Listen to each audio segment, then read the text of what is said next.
Grâce au travail d'associations locales, les stigmates de cette période n'empêchent pas la jeune génération d'aller de l'avant.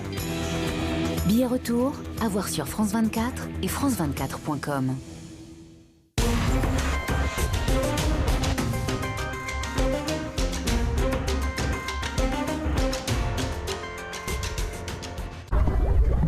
Un village au fil de l'eau.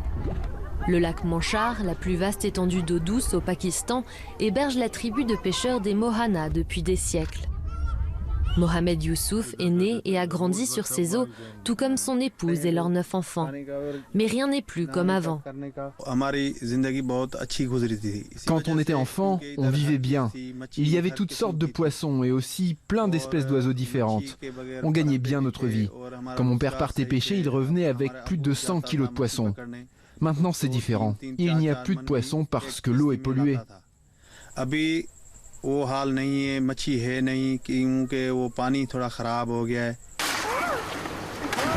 Tout a basculé dans les années 70 quand les autorités ont construit une série de drains et canaux. Depuis, les eaux usées de la province se déversent ici sans traitement. Elles viennent de l'agriculture avec leur dose d'engrais et de pesticides, mais aussi de l'industrie ou encore des égouts des grandes villes. Dans les années 2000, des travaux ont été lancés pour les acheminer ailleurs, mais le projet est à l'arrêt faute de fonds. Ce lac est un don de Dieu, c'est une bénédiction. C'était la responsabilité principale du gouvernement d'en prendre soin et de l'embellir. Mais toute sa beauté a été ruinée. Le mode de vie des habitants a été détruit et c'est toute une civilisation qui est en train de disparaître. Ça fait mal de voir ça. La pêche a chuté de plus de 15 000 tonnes par an dans les années 70 à quelques milliers ces dernières années. L'eau, elle, n'est plus potable et les légumes ne poussent plus sur le limon. Privés de ressources, de nombreux pêcheurs n'ont eu d'autre choix que de s'exiler, mais la vie sur Terre est encore plus rude. On n'a pas accès à l'eau ni de système de filtration. Personne ne se soucie de nous.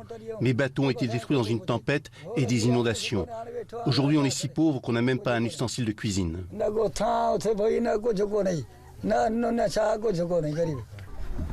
Mohamed a peur de connaître le même destin. Il estime que son bateau tiendra encore 5 ans, mais après il n'aura plus les moyens de le réparer. Aujourd'hui, il ne reste qu'une quarantaine de barges comme la sienne. Si rien n'est fait pour sauver le lac, c'est tout le village flottant qui risque de disparaître.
Merci France 24 de nous avoir accompagnés durant toute cette nuit avec de magnifiques reportages. C'est France Info, la matinale, l'équipe de la matinale qui prend le relais sur le canal 27 de la TNT. Vous pouvez sourire parce qu'on est vendredi, parce que c'est la fin de la semaine et qu'on va se régaler ensemble, à commencer par un premier journal. Tiens.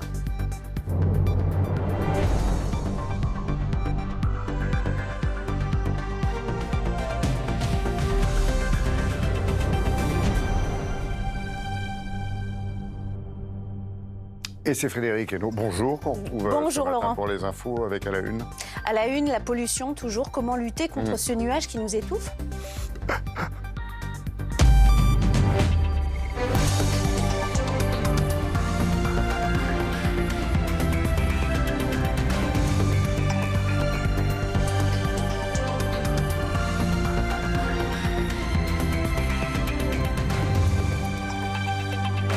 Bonjour, merci d'être avec nous à la une du journal. Comment lutter contre la pollution particules fines ?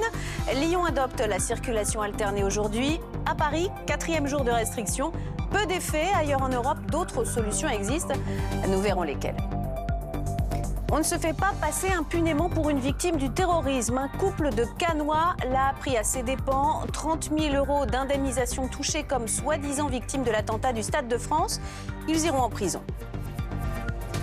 À Alep, Moscou décide, la Russie annonce l'arrêt des raids aériens après 3 semaines d'un pilonnage intensif qui a permis à Damas de reprendre les quartiers rebelles. Des milliers de civils pris au piège ont commencé à fuir. Mais quand donc arrivera ce vent attendu pour chasser ces maudites particules fines dangereuses pour la santé, responsable de 48 000 décès par an selon les spécialistes? Paris en est à son 4e jour de circulation alternée et on ne peut pas dire que ce soit très efficace. Opal von Kaiser.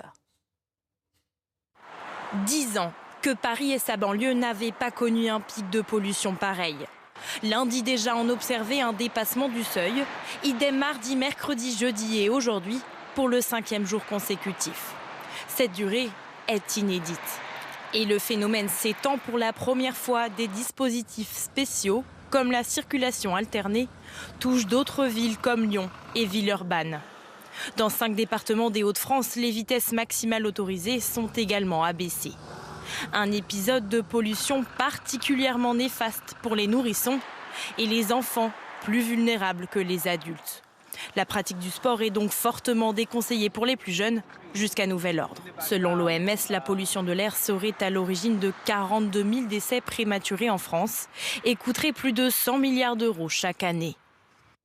Fausse victime, vraie condamnation. Pour un couple, 3 ans de prison. Pour elle, 6 ans pour lui. Ils avaient réussi à toucher 30 000 € d'indemnité pour les attentats du 13 novembre. Problème, ils étaient chez eux à Cannes ce soir-là et pas du tout au Stade de France. Des charognards de la République, a dit le procureur Élise Rouard.